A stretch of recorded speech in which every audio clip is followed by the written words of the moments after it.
किसी घने वन में एक बहुत बड़ा शेर रहता था। वह रोज शिकार पर निकलता और एक ही नहीं, दो नहीं, कई कई जानवरों का काम तमाम कर देता। जंगल के जानवर डरने लगे कि अगर शेर इसी तरह शिकार करता रहा तो एक दिन ऐसा आएगा कि जंगल में कोई भी जानवर नहीं बचेगा। सारे जंगल में सनसनी फैल गई। शेर को रोकने के लिए कोई न कोई उपाय करना जरूरी था। एक दिन जंगल के सारे जानवर इकट्ठा हुए और इस प्रश्न पर विचार करने लगे। अंत में उन्होंने तय किया कि वे सब शेर के पास जाकर उनसे इस बारे में बात करें। दूसरे दिन जानवरों की एक दल शेर के पास पहुंचा। उनके अपनी ओर आते देख शेर घबरा गया और उसने गरज कर पूछा, क्या बात है, तुम सब यहाँ क्यों आ रहे हो? जानवर दल के नेता ने कहा, महाराज, हम आपके पास निवेदन करने आए हैं। आप राजा हैं और हम आपकी प्रजा। जब आप शिकार करने निकलते हैं तो बहुत जानवर मार डालते हैं। आप सबको खा भी नहीं पाते। इस तरह से हमारी संख्या कम होती जा रही है। अगर ऐसा ही होता रहा तो कुछ ही दिनों में जंगल में आपके सिवाय और कोई भी नहीं बचेगा। प्रजा के बिना राजा भी कैसे रह सकता है? यदि हम सभी मर जाएंगे तो आप भी राजा नहीं रहेंगे। हम चाहते हैं कि आप सदा हमारे राजा बने रहें। आपसे हमारी विनती है कि आप अपने घर पर ही रहा करें। हर रोज स्वयं आपके खाने के लिए एक जानवर भेज दिया करेंगे। हर रोज स्वयं आपके खाने के लिए एक जानवर भेज दिया करेंगे। इस तरह से राजा और प्रजा दोनों ही चैन से रह सकेंगे। शेर को लगा कि जानवरों की बात में सच्चाई है। उसने पल भर सोचा, फिर बोला, अच्छी बात है, मैं तुम्हारे सुझाव को मान लेता हूँ, लेकिन याद रखना, अगर किसी भी दिन तुमने मेरे लिए खाने के लिए पूरा भोजन नहीं भेजा तो मैं जितने जानवर चाहूंगा मार डालूंगा। जानवरों के पास तो और कोई चारा नहीं। इसलिए उन्होंने शेर की शर्त मान ली और अपने अपने घर चले गए। उस दिन से हर रोज शेर के खाने के लिए एक जानवर भेजा जाने लगा। इसके लिए जंगल में रहने वाले सब जानवरों में से एक एक जानवर बारी बारी से चुना जाता था। कुछ दिन बाद खरगोशों की बारी भी आ गई। शेर के भोजन के लिए एक नन्हे से खरगोश को चुना गया और खरगोश जितना छोटा था उतना ही चतुर भी था। मैंने सोचा, बेकार में शेर के हाथों मरना मूर्खता है। अपनी जान बचाने का कोई न कोई उपाय अवश्य करना चाहिए और हो सके तो कोई ऐसी तरकीब ढूंढनी चाहिए जिससे सभी को इस मुसीबत से सदा के लिए छुटकारा मिल जाए।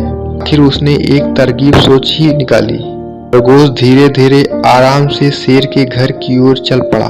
जब वह शेर के पास पहुंचा, बहुत देर हो चुकी थी। भूख के मारे शेर का बुरा हाल हो रहा था।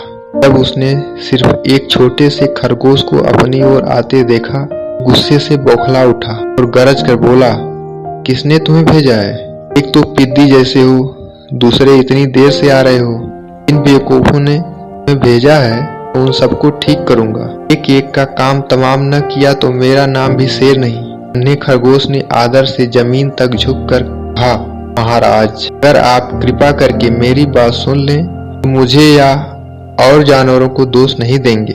ये तो जानते थे कि एक छोटा सा खरगोश आपके भोजन के लिए पूरा नहीं पड़ेगा, इसलिए उन्होंने 6 खरगोश भेजे थे। लेकिन रास्ते में हमें एक और शेर मिल गया। उसने 5 खरगोशों को मारकर खा लिया। यह सुनते ही शेर दहाड़ कर बोला, क्या कहा? दूसरा शेर है वह? तुमने उसे कहाँ देखा? महाराज, वह तो बहुत ही बड़ा शेर है, खरगोश ने कहा। वह जमीन के अंदर बनी एक बड़ी गुफा में से निकला था। वह तो मुझे ही मारने जा रहा था, पर मैंने उससे कहा, सरकार, आपको पता नहीं कि आपने क्या अंधेर कर दिया है। हम सब अपने महाराज के भोजन के लिए जा रहे हैं, लेकिन आपने उनका सारा खाना खा लिया है। हमारे महाराज ऐसी बातें सहन नहीं करेंगे। वे जरूर ही यहाँ आकर आपको मार डालेंगे। इस पर उसने पूछा, कौन है तुम्हारा राजा? मैंने जवाब दिया, हमारा राजा जंगल का सबसे बड़ा शेर है।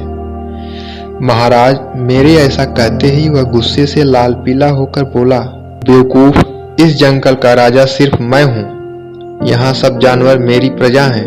मैं उनके साथ जैसा चाहूँ वैसा कर सकता हूँ। जिस मूर्ख को तुम अपना राजा कहते हो, उस चोर को मेरे सामने हाजिर करो।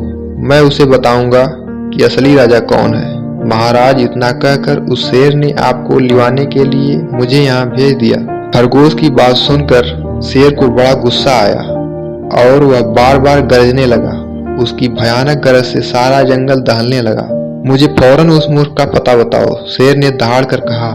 जब तक मैं उसे जान से न मार दूंगा, मुझे चैन नहीं मिलेगा। बहुत अच्छा महाराज, खरगोश ने कहा, मौत ही उस दुष्ट की सजा है।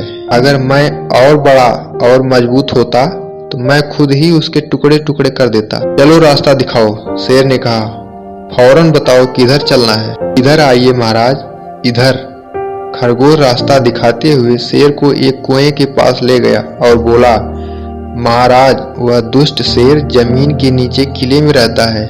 जरा सावधान रहिएगा। किले में छुपा दुश्मन खतरनाक होता है। मैं उससे निपट लूंगा, शेर ने कहा। तुम यह बताओ कि वह है कहाँ? पहले जब मैंने उसे देखा था तब तो वह यहीं बाहर खड़ा था। लगता है आपको आता देखकर वह किले में घुस गया। आइए मैं आपको दिखाता हूँ। खरगोश ने कुएं के नजदीक आकर शेर से अंदर झांकने के लिए कहा। शेर ने कुएं के अंदर झांका तो उसे कुएं के पानी में अपनी परछाई दिखाई दी। परछाई को देखकर शेर जोर से दहाड़ा। कुएं के अंदर से आती हुई अपने ही दहाड़ने की गूंज सुनकर उसने समझा कि दूसरा शेर भी दहाड़ रहा है। दुश्मन को तुरंत मार डालने के इरादे से वह फौरन कुएं में कूद पड़ा। कूदते ही पहले तो वह कुएं की दीवार से टकराया, फिर धड़ाम से पानी में गिरा और डूबकर मर गया। इस तरह चतुराई से शेर से छुट्टी पाकर नन्हा खरगोश घर लौटा। उसने जंगल के जानवरों को शेर के मारे जाने की कहानी सुनाई। दुश्मन के मारे जाने की खबर से सारे जंगल में खुशी फैल गई। जंगल के सभी जानवर खरगोश की जय जयकार करने लगे। तो बच्चों, इस कहानी से हमें सीख मिलती है, घोर संकट की परिस्थितियों में भी हमें सूझबूझ और चतुराई से काम लेना चाहिए और आखिरी दम तक प्रयास करना चाहिए। सूझबूझ और चतुराई से काम लेकर हम भयंकर संकट से उबर सकते हैं और बड़े से बड़े शक्तिशाली शत्रु को भी पराजित कर सकते हैं।